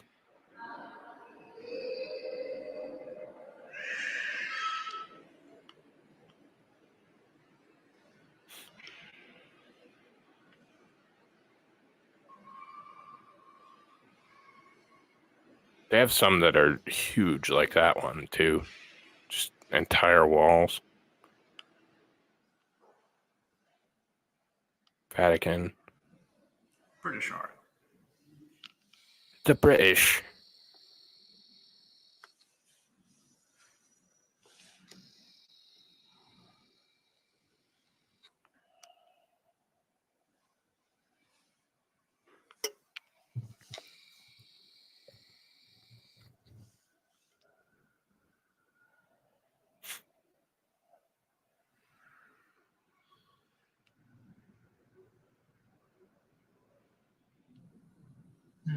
It's a 3D box of illusion. One of only 6 in the world.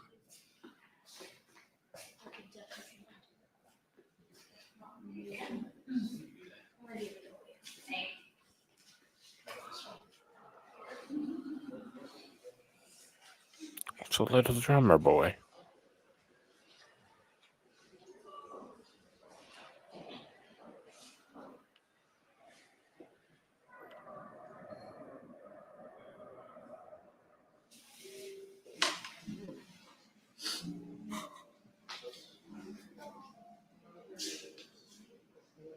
Great British Bake Off vibes. Look how tall that jelly is. So yeah, that's Detroit Institute of Art. It's a beautiful building, a lot of beautiful pieces. And now I kind of want to go down there, so I'll probably go down there at some point. Because it's a lot of fun. And that opened on September 1st, 1888. A year later, 1889, Detroit's first skyscraper, the 10-story Hammond Building, is completed. It's demolished in 1956. There wasn't a ton of historic preservation in the city. They destroyed a lot of the pretty older buildings. Welcome to Michigan. I'll take you anytime. Or maybe I'll stream from it or something. I'll figure something out. We'll do something. But there's a lot there. There's a ton there. It's worth a visit for sure. So there was not a lot of preservation in the city. Like a lot of things from the early architecture got destroyed. And then to wrap up this episode and take us to the year of 1890, Detroit's population reaches 205,876 in 1890. It ranks 15th in size among American cities. 1890 as well, Hazen S. Pingree, a shoe manufacturer, is elected mayor of Detroit. He gains natural recognition as a reform mayor. And we saw that kind of a joke with the Verner's guy not getting elected and Pingree getting elected. So that brings us up to 1890. So that is going to be it for, yeah, for sure. But so that takes us up to, hang on, I'm looking for something. That takes us up to where we're currently at. Like I said, the time frames are going to get shorter and shorter because we have more record of things happening as we get further down this pathway.